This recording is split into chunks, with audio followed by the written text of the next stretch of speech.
a good question, Harry, because with Sarah, as opposed to a lot of other kids, it was not hard to prepare her mindset. She came in absolutely, positively on go from day one.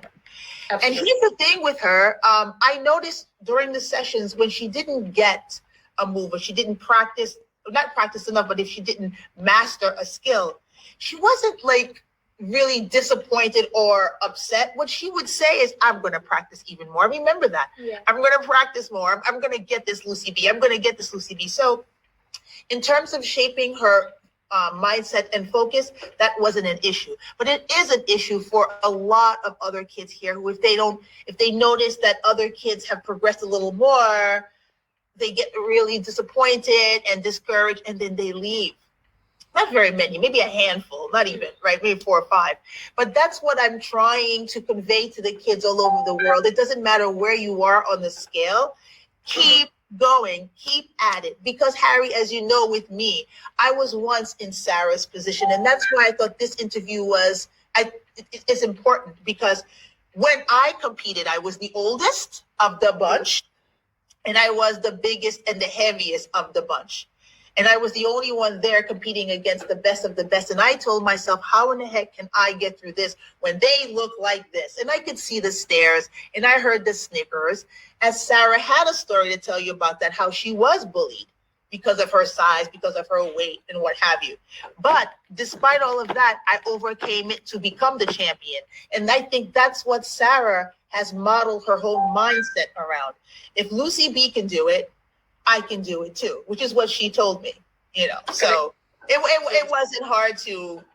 She's just a very positive, bubbly person. So when I started school, I had one friend that I went to daycare with, and when I started first grade, then someone new came to the school, and I got bullied from her. That she said, "Oh, you're fat and you eat too much," and all that. But then I always told the teacher.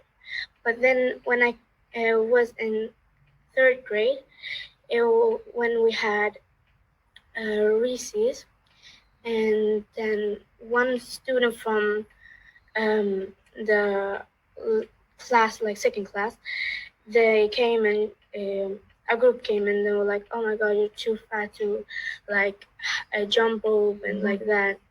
And I didn't care, because I myself, like, you don't have to compare me to other things. Right. Yeah. Correct. So like in that phase, how did you protect yourself, your mindset from being damaged by this kind of, negative people around? In class, when the naysayers and the haters come at you, what do you do? I just don't care, and I just leave them alone. And yeah, that's what I wanted to hear. Right, exactly. I don't care. Yes, that's what.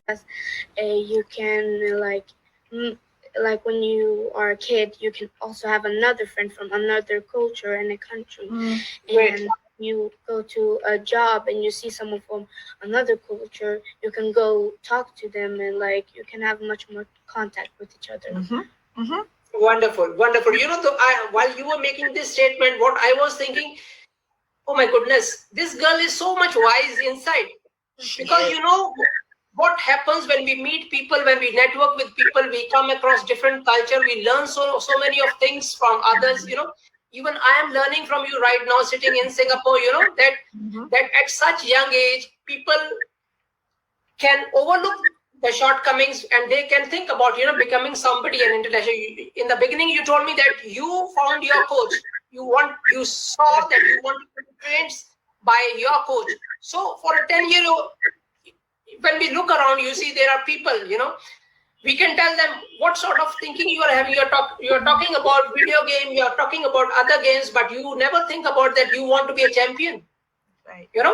Right. So there is a lot of potential within you, I see, not just in terms of physical performance, but in terms of wisdom also. Just so you mentioned that, networking with people, culture, this sounds something, somebody talking at the age of 20, not at the age of 10.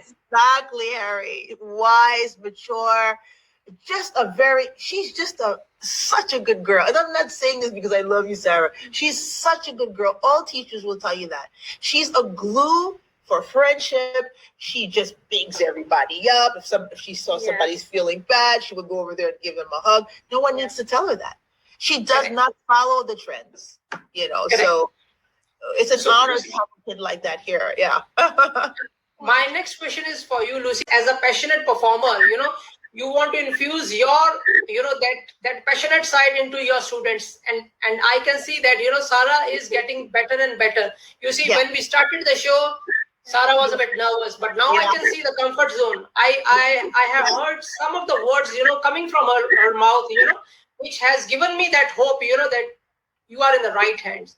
So, Sarah, any final message that you want to share, you know, with the students or kids around to the world, you know, who will be listening to this talk? What do you want to really say? How do you want to inspire those kids? That you just have to think about what you want and know what the other kids say to you or what they want you to do, and you just have fun and believe in yourself. Yes, sir. Fantastic. Lucy, any final words from yourself also? I want to tell the kids out there, no matter your weight, no matter your size, no matter your disability, don't ever listen to anyone who says to you, you can't do it, because you must put your blinders on and go to work and believe in yourself and know that you can.